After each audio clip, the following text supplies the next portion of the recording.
Welcome to the Bookshop at the End of the Internet. This podcast is dedicated to helping book lovers discover new authors. Like all the best bookshops, this podcast is filled with all kinds of books and all kinds of authors. So tune in, browse around, find a new author, and discover a new favorite book at the Bookshop at the End of the Internet. I'm Stacey Horan, author, book lover, and host of the Bookshop at the End of the Internet. This is episode number 201. For more information about this or any of our episodes, go to my website, staceyhoran.com. If you enjoy the podcast, leave us a review, like us on social media, and share us with your friends, family, and fellow readers.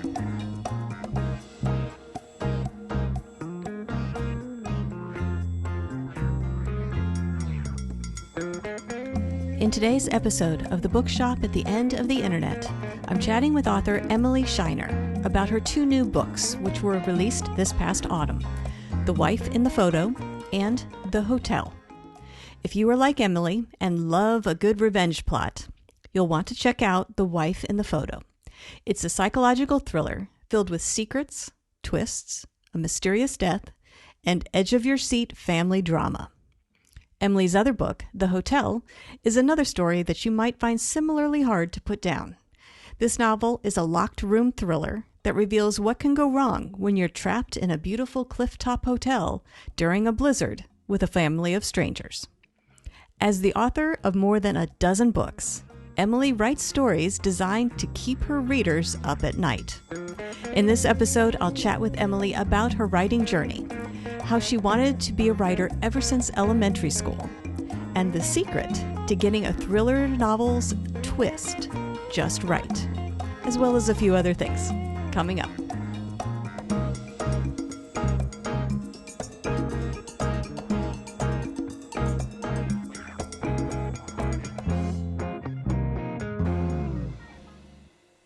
Emily Shiner, I want to thank you very much for joining me today on the podcast. Stacey, I'm thrilled to be here. Thanks so much for inviting me. I thought what we could do today is talk about two of your new books. Not just one, but two. Yes. You have brand new out, The Wife in the Photo and The Hotel. I'd like to talk about each of them in turn, but okay. Let's start with The Wife in the Photo first. Can you tell us a little bit about this book and what inspired you to write it?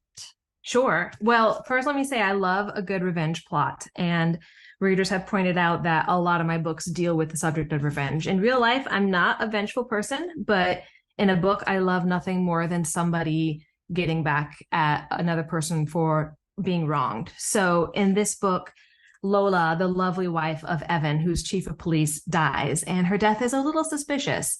And a housekeeper moves in to help him out because he has a teenage daughter and he's struggling to handle being a single dad and getting her to school and handling all of her emotions. So he hires a housekeeper named Ariel. And obviously, just based on the thriller genre, we all know, readers know that somebody is going to have an ulterior motive. And it's Ariel. And Ariel is there because she suspects that Lola's death, there are some circumstances there that she's concerned about, and she wants to protect Jessica and find out what really happened to her mom. And that's a great way to describe it, the revenge plot.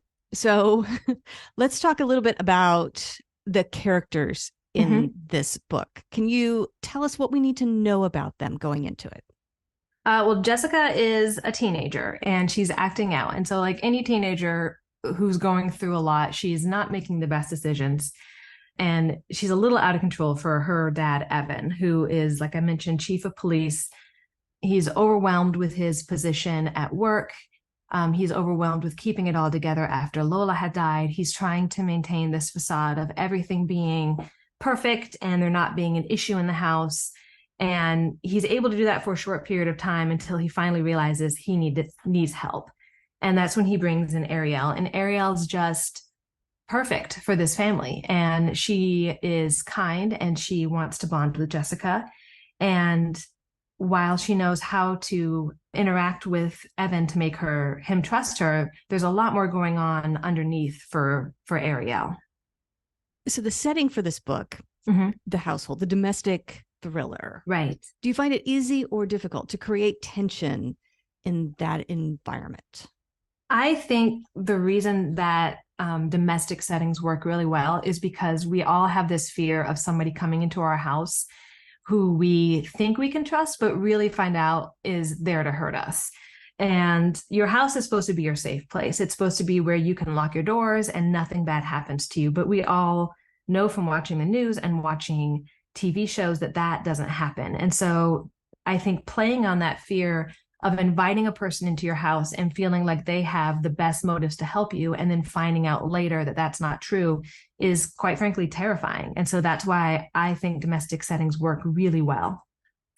And what was the spark for this book? What was that thing that started you on the road to writing this? Was it a character, an idea, a piece of dialogue? What was that spark? This one, the idea was, what would happen? It's so morbid to think about, but like, what would happen to my family if something were to happen to me? You know, how would my husband, who actually is a detective, how would he handle it? How would he manage to keep the house going, to take care of our daughter? And so it's just common everyday things that happen, like a mother dying, that can be a spark for a book. Like, what is the family going to do after the mom dies? And if the mom dies in a way that maybe isn't above board, you know, it's not a disease or it's not an accident, but it's something that could be a little more malicious, then I think that instantly throws a curve into it. And what does your family think of you writing these domestic thrillers? Do they ever think, are you writing about me, or what's going on? Well, nobody said that to my face, but maybe. No, I think I love thrillers. I've always loved them, and so it just became natural to write them. And when I'm stuck on an idea, or I'm looking for a good twist, or I'm trying to figure out somebody's motivation, we all just sit around the table and talk about them. So it's become a really fun thing to enjoy together. And let's talk about the twist element in writing. How do you get it right? What do you think the secret is to getting that twist to really leap off the page for readers? I think one of the most important things is making sure the twist doesn't come completely unexpected. There has to be some sort of lead up to it. Even if the reader doesn't realize it while they're reading the book, they have to be able to look back later and say, oh my, I missed the clue. You know, it was there. I missed it. I've read books before where the twist comes and you think, this person hasn't even been mentioned in the story. Like this is so far out of left field that it doesn't make sense. I want it to make sense, and I want it to be just a little devious at the same time. Or a lot devious. Or a lot devious. Yeah, for sure. Okay. So let's contrast that with the other book that you had come out. You had both of these books come out around the same time. It was the same day. Yeah. And first of all, that has to be rather daunting. Now, I mean, putting out one book into the world is a lot.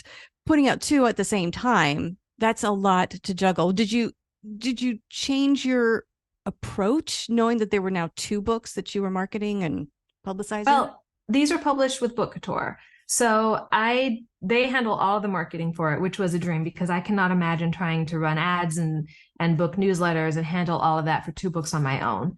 But I did take the release day, I sat here in front of my computer all day and just interacted with readers and responded and reposted and thanked people. And it was double for, you know, having two books versus one. It was double the work, but it was also a lot of fun, honestly. So something you would willingly do again, or yeah, okay, I think so. I mean, I have an incredible editor at Book Couture. I'm so lucky to work with her. And so we worked on one book, wrote the first book, and then while that was going through edits, I wrote the second. And so we kind of leapfrogged back and forth on them, but I wasn't writing them at the same time. I was editing them back and forth, but the story was set for each of them before the edits really started. So it made it easier to keep them separate, and she's just brilliant, and the whole group over there is amazing. So releasing two on one day, it was not something I would do on my own, for sure, if I was self-publishing them, but doing them with Book Couture was a lot of fun. Good. Well, let's talk about the second book, The Hotel. So tell us a little bit about this book and what inspired you to write it. Okay, so there's this beach, a very small beach in South Carolina that we like to go to, and we were walking along it one day, my daughter and I, and there's this towering 4-story beach house, and it's pink, and it has all these balconies off it and white woodwork, and it's just absolutely stunning. And there was nobody there. And so it was dark and the windows were all dark and everywhere else is lit up and there's people out. And I'm looking at this house and I turn to my daughter, I'm like, somebody has died in that house. Like, that is a death house. This is so inspiring. So I had the idea of this house just on a beach, but set it up in Maine. So it's windy and a rocky beach and kind of isolated. And actually, it was the house that was the inspiration for the actual book. I knew I had to write that building into a book. Let's talk about the main characters in this book, because once again, the book gets a bit twisty. So describe for us the main characters and what we need to know about them. Okay. Yeah. The Rose, Abby and Mark own a B&B, and that is the Pink House. And they live way up in the middle of nowhere, Maine, in Oyster, Maine, with their son, Henry. And then they are the main characters. They're the ones we're going to follow the most. We hear a lot from Abby. We get to be in her head a lot. And then there are 3 guests that come to stay with them. And these guests know Mark. They know the husband. And Abby is kind of aware that they exist.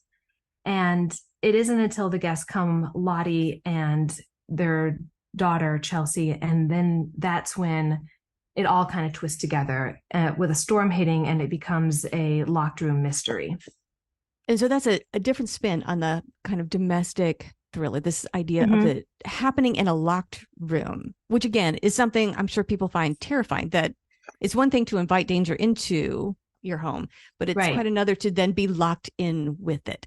Right. And this is a blizzard that sweeps down out of nowhere and just traps them all in this house together. So it's completely out of everybody's control that they're all stuck there.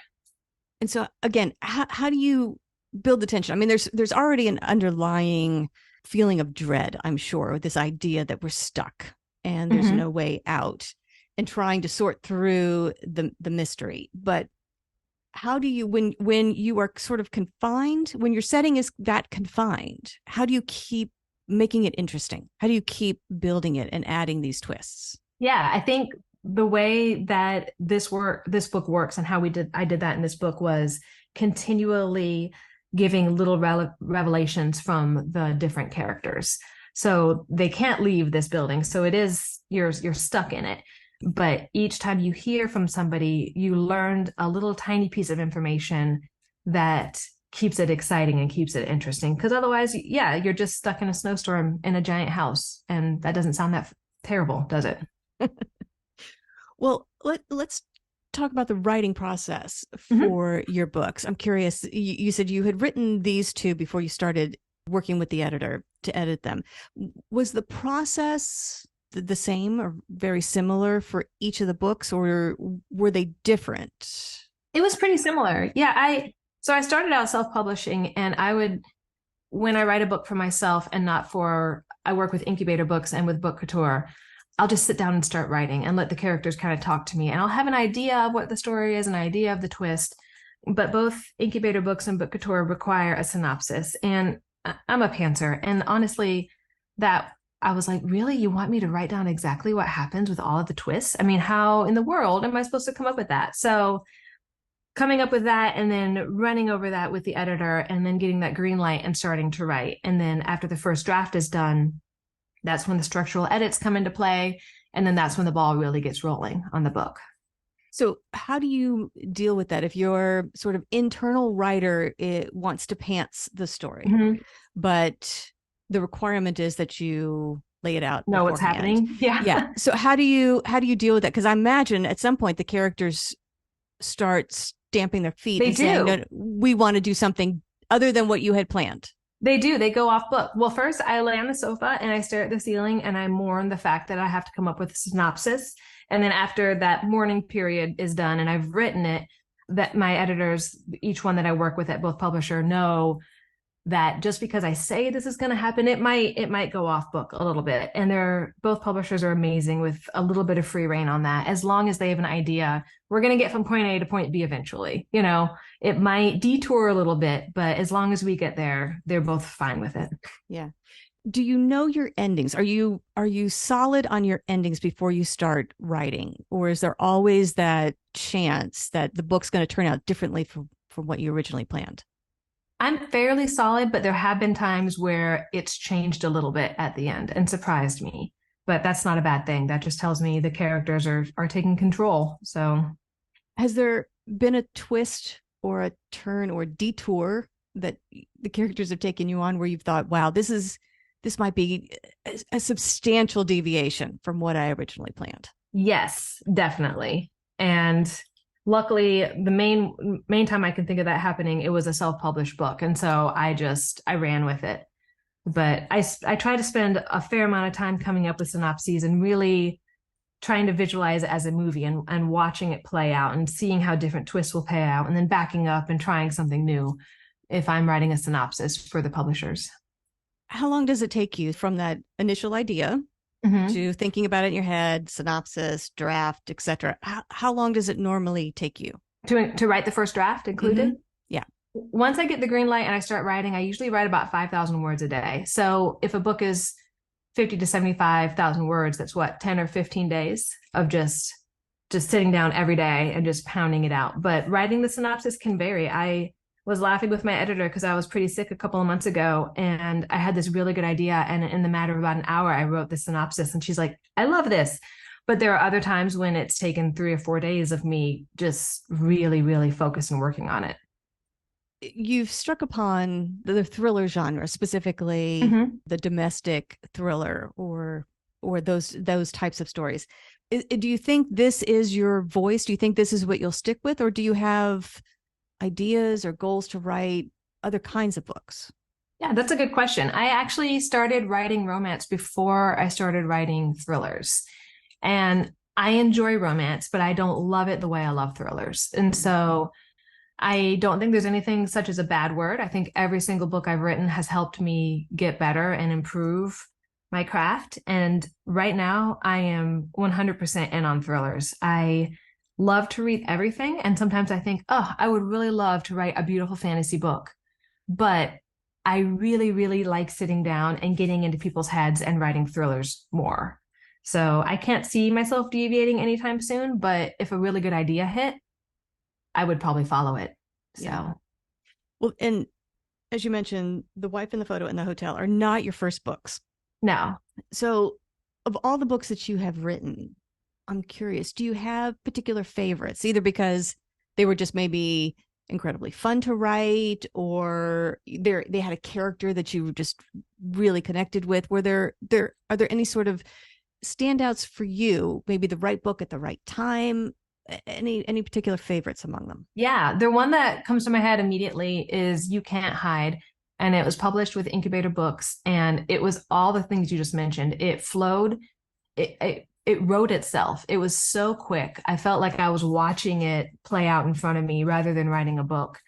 And the main character I connected with, the storyline I connected with, it was pretty personal to write. And I finished it and it was like this weight off my chest and it was so quick. It was like a fever dream writing a book, where the words just flow and flow. So that is one of my favorite books I've written just because of those reasons. Yeah. Any that were particularly challenging? Like once you got into it, it was just a slog to make it to the end, either because of the subject matter or the timing or whatever. Luckily, no, I haven't run into that yet, but I will let you know if you have just. Well, let's hope it never happens. Great. No, luckily I haven't. And I think it's because I honestly just love this genre. So any story that I get to write is just a lot of fun, honestly. Yeah. Do you have works in progress? I imagine there are probably ideas floating around in your head. Do you have? Sure, I do. I just had a new release, but I'm currently about 15,000 words into a new book right now that I'm really excited about. Oh, very good. Yeah. Very good. Thank you. You write these thrillers. I'm curious. Are there lines that you have drawn? Like, are there things you won't write about, lines you won't cross? Are you referencing like child abuse and animal? Yeah, or just anything, or just subjects that you are just not interested in the thriller genre? I don't feel like I'll shy away from anything. I haven't. If the idea doesn't come to me naturally, I'm not going to force writing a book for the shock value. I know that that's a whole genre of just shocking books to kind of surprise people and make them uncomfortable. and I don't have any interest in that. But if a book that I'm writing touches on an uncomfortable topic, I feel like I can explore it and do it justice without going into the realm of it just being like a gory, uncomfortable read. Yeah. Yeah. Now, were you always a writer? Is this something you have done or wanted to do from a very young age, or is this something you sort of came to later? No, I have wanted to be a writer since I was probably in elementary school, but I didn't think you could actually write and pay the bills. And I went to college and then I was working in banking, which honestly was just horrible. I hated it. And then I taught for 7 years and I loved that, but it's really hard. And I cleaned houses to try to I'm just trying to figure out what I was going to do. And then I started doing content writing for some blogs online. And I thought, I really love to write though. So that's when I wrote my first romance novel. And I thought, this is what I want to do. So I haven't really looked back from there. I've been full time for a few years now. On that journey, when did you consider yourself a writer? When did you think of yourself as a writer? Was it way back when you were a kid? I mean, that's a hard question because as a writer, I would look at anybody who writes and say, you write, you're a writer, right? That's if you write poetry, you're a writer. You're writing short stories on your lunch break at work, you're a writer. You don't have to be published to be a writer. I didn't feel like I made it until I sold my first copy of a book. And I was like, oh, people want to read what I have to write. But that is not what made me a writer. I was a writer as a little kid. So there's a distinction there for sure. Yeah. Since this journey has been a while in the making, I'm curious, that first book that you put out versus your most recent, what do you struggle with as a writer? Is it the same thing you struggled with when you first started? I think it changes because as a writer, you're going to get better as you continue to put words down. And so your struggles are going to change. I look at the first book I wrote now and I'm like, man, my character development is so much better. My dialogue is so much better. And then immediately I'm like, but this could be better. My descriptions could be stronger. And so I think as you improve and as you write and as you practice, there's always going to be something that you look at as the next thing to work on improving. So I love my characters now. Looking back, I'm like, my gosh, that was not a strong character, and so you're just going to continue to grow. Any advice you've received that's really helped you on this journey? Just keep doing it every single day. The more days you take off, the easier it is to be like, well, I'll write tomorrow. And then tomorrow comes and you're busy. So I get up every morning. I try to be up around 4:30. I at my computer by 5, and I like to just sit down and start my morning with a good hour of getting words on the page. And then if the rest of the day just falls apart, at least I've gotten that much done. That's an aggressive or ambitious routine that I imagine a lot of writers are like 4:30. Yeah. I know it's aggressive. I homeschool our daughter. And so during the day, I don't want to be stepping away to stare at my computer screen and angst over somebody else's problems in a book.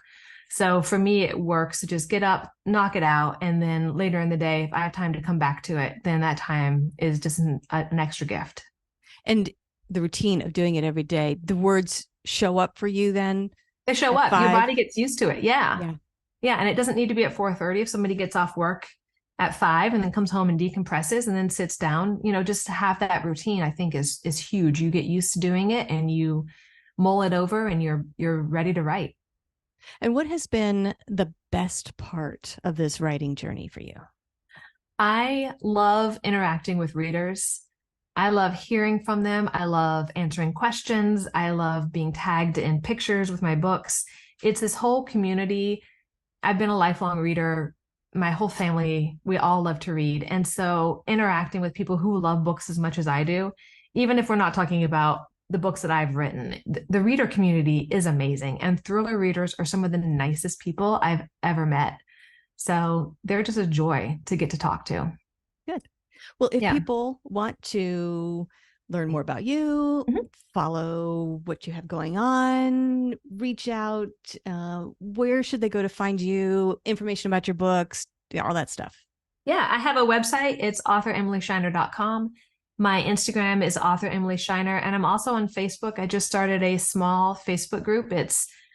I want it just to be a place where, like I said, readers can hang out and we can talk about books, and I can show you pictures of what I'm working on and just make it this nice community. Yeah. Good. And they can find you on Facebook. Yes. I think the reader group is Emily Shiner Reader Group. So super easy to find. Just type it in and there it'll be. Excellent. And if people are interested in purchasing a copy of The Wife in the Photo or The Hotel, where can they go to buy them? Everything is available on Amazon, and these books are available in ebook, paperback, and audiobook. Very nice. Well, yeah. Emily, I want to thank you very much for joining me today on the podcast. And I want to wish you luck with both The Wife in the Photo and The Hotel, all your new releases, the works in progress, everything. Congratulations on everything you've accomplished, and best of luck with the rest of your writing journey. Thank you so much. This was a blast. I appreciate it. The Bookshop at the End of the Internet is a podcast dedicated to helping book lovers discover new authors. Like any good bookshop, this podcast features a wide variety of books by the equally varied and interesting authors who felt compelled to write them. This podcast gives you a chance to meet these wonderful writers and discover your next must-read book. Listen to the authors describe their books and tell you their stories in their own words. My interviews feature books from all genres and authors from all walks of life, including those who are indie published, as well as those published by small presses and large publishing houses. Looking for unique, not so easy to find books for yourself, a friend, or a book club? Tune into this podcast and find your newest favorite author, or maybe a soon-to-be bestseller. This podcast, like all the best bookshops, is filled with all kinds of books and all kinds of authors. Tune in, browse around, find a new author, and discover a new favorite book.